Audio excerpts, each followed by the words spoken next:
Yo sé que muchos han escuchado la palabra eutanasia, tal vez otros incluso, hay que decirlo, no saben claramente el significado de la palabra eutanasia, y por eso a esta hora quiero contarles que nos acompaña el doctor Gustavo Quintana. Doctor Gustavo Quintana, bienvenido a Vibra en las Mañanas. Muy buenos días, Antonio, ¿cómo están?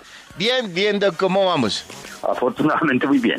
Bueno. Doc, usted es uno de los que ha estado practicando el tema o trabajando con el tema de la eutanasia aquí en Colombia. ¿Eso legalmente cómo funciona en nuestro país? Bueno, la gente curiosamente ignora que la eutanasia fue despenalizada, o sea, fue legalizada por una sentencia de la Corte Constitucional desde el año de 1997. En ese entonces, la Corte dictaminó que debería haber básicamente 3 condiciones. La primera de ellas, que hubiera un enfermo terminal, que tuviera unos dolores pero muy difíciles de controlar. La segunda es que ese enfermo terminal estuviera consciente y pudiera manifestar reiteradamente su deseo de no adelantar su vida. Y la tercera condición es que quien practicara la eutanasia fuera un médico para que en la práctica de la eutanasia no hubiera absolutamente ningún dolor para el paciente.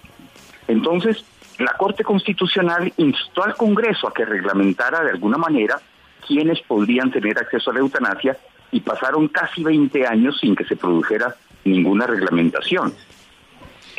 Posteriormente, la misma Corte Constitucional encomendó al Ministerio de Salud que hiciera una reglamentación. El Ministerio de Salud hace más o menos desde mayo del año pasado publicó unas reglamentaciones para hacer la eutanasia.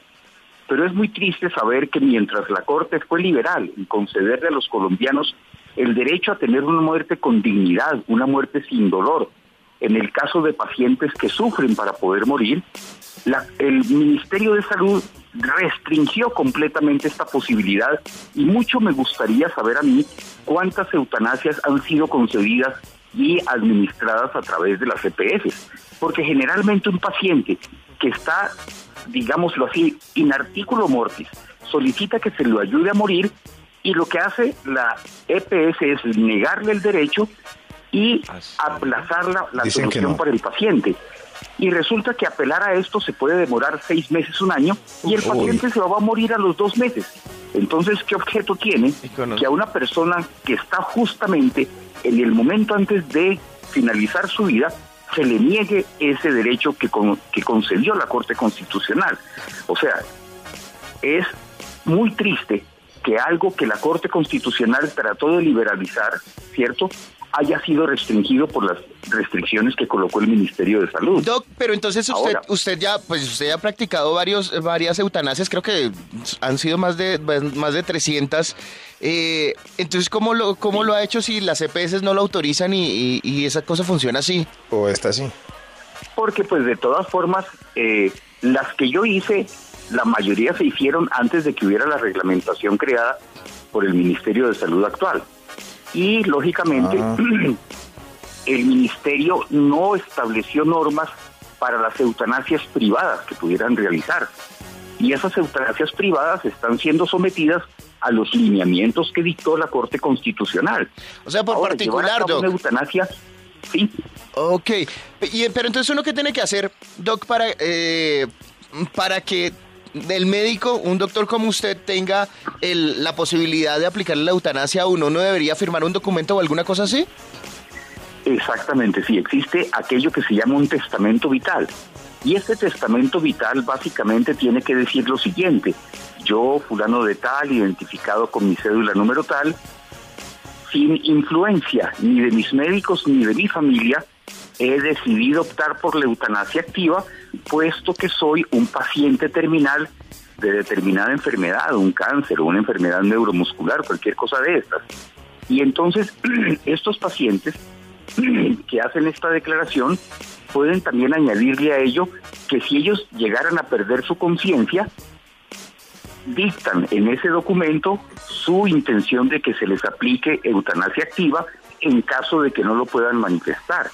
Y esto debería ser válido ante las autoridades médicas que pueden practicar su eutanasia. De todas formas, es muy importante saber que el proceso de eutanasia es un proceso muy sencillo en el cual se le van a aplicar al paciente una dosis doble de anestesia general, tal como si yo lo fuera a internar a una sala de cirugía, por ejemplo, para retirarle su apéndice. Sí. Una vez que esta anestesia hace el efecto, se aplica otro medicamento que va a relajar el corazón. Cuando el corazón se relaja, va a dejar de enviar la sangre a que se oxigene en el pulmón, y el consumo de todo el oxígeno de la sangre de este paciente se va a realizar más o menos en unos 4 minutos. O sea que más o menos entre 6,5 minutos y 9 minutos el paciente fallecerá sin sufrir absolutamente dolor, traumatismo, situaciones dramáticas ni nada de esto. Lo que la familia del paciente va a presenciar cuando su ser querido se somete a la eutanasia es simplemente que él cierra sus ojos en un sueño muy profundo y en ese sueño abandona su vida. O sea, el procedimiento es súper tranquilo. Yo tengo una pregunta, Doc. Si uno no puede, porque si usted habla de que uno puede hacerlo, pero en caso de que esté en una enfermedad terminal, ¿qué pasa si uno hace el documento, pero resulta que no fue, es decir, tuvo un accidente y quedó en coma, por ejemplo, y la carta es válida? Sí, o sea, si tú quedas en coma y un coma irreversible después de que tengas un accidente y tú has firmado este documento, ese documento serviría para que no dejen sufrir tu cuerpo y no dejes sufrir a tu propia familia. Porque yo considero que casos como el de Cerati en la Argentina, que lo mantuvieron vivo sin esperanza alguna de que él recuperara su salud durante 2 años, yo pienso que eso es un poquito ilógico. O sea, eso es como estar frente a un cadáver que jamás podrá recuperarse. Pero Doc, una duda ahí que, por ejemplo, Toño dice, claro, si yo antes del accidente o antes de entrar en coma, por si las moscas, firmo el documento, pero si yo nunca firmé el documento y entré en un coma irreversible, ¿alguien podría tomar esa decisión por mí? Sí, o sea, tú vas a tener unos representantes legales que, estando tú de alguna manera interdicto porque no puedes tomar ninguna determinación, va a haber unos representantes legales tuyos que pueden ser tus hijos o pueden ser tus padres que podrían autorizar que se hiciera eutanasia activa. Claro, Doc, hay algo, el Doc, pues los pacientes antes de entrar en el proceso están conscientes. ¿Hay algo común entre todos los que se han hecho eutanasia que pase? Una frase, una despedida, algo que que la gente antes de morir diga que sea común entre todos. Pues fíjate que una de las cosas que yo siempre estoy buscando que la familia del paciente que va a tomar su eutanasia haga es que lo acompañen, le den afecto, le den solidaridad, pero sobre todo que respeten la decisión del paciente. Porque cuando un paciente decide terminar su propia vida, no es sino tan solo su propia vida con la que él decide terminar, ¿cierto? Él no está decidiendo la muerte de ninguno de sus familiares, él no está decidiendo la muerte de ninguno de sus médicos, es tan solo la propia vida. Y desde que la Corte Constitucional estableció que la vida no es una obligación, sino que la vida es un derecho, y es un derecho inalienable y absolutamente personal, entonces es el individuo el que tiene el más sagrado derecho de disponer del final de su propia vida.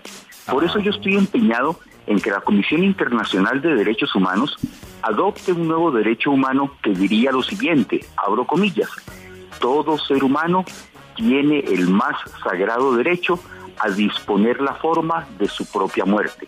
¿Por qué? Porque en eso estaríamos cobijados todos. Si un católico quiere esperar la muerte de Dios, tiene todo el derecho de esperar la muerte de Dios.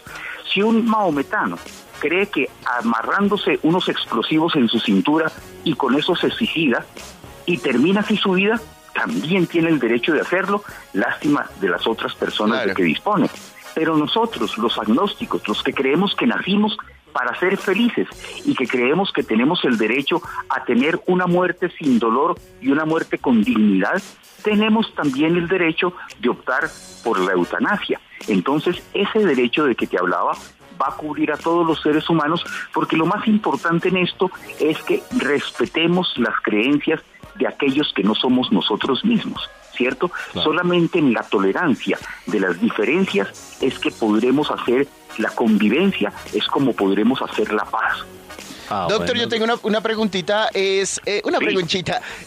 ¿Cuánto paga un paciente por un procedimiento? Es pura curiosidad, por un procedimiento de eutanasia.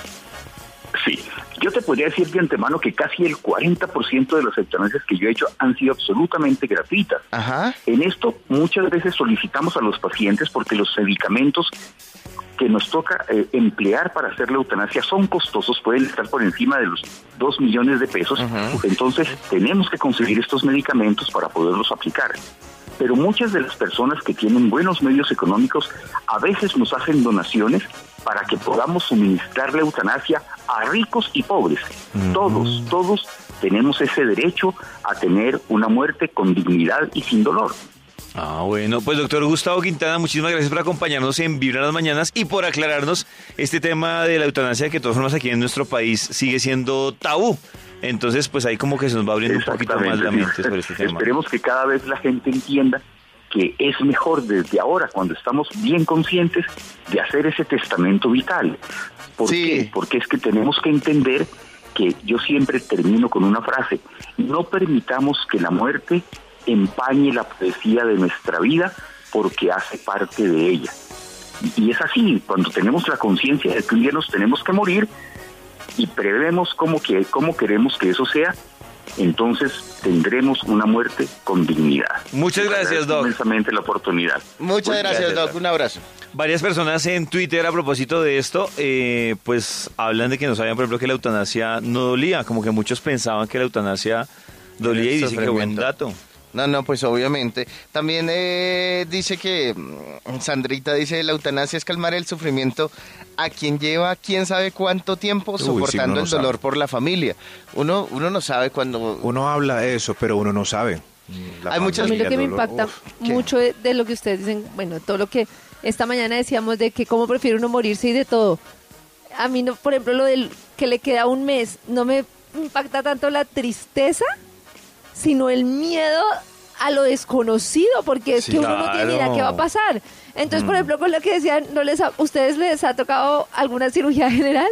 Sí, uno le dicen, respire esto, y entonces de repente uno se va, pero entonces uno le da nervios porque uno está ahí como todo chistosito, se echa como 3 chistes, el doctor de decir como, ay, ya está todo drogado. Pero uno ni se da cuenta.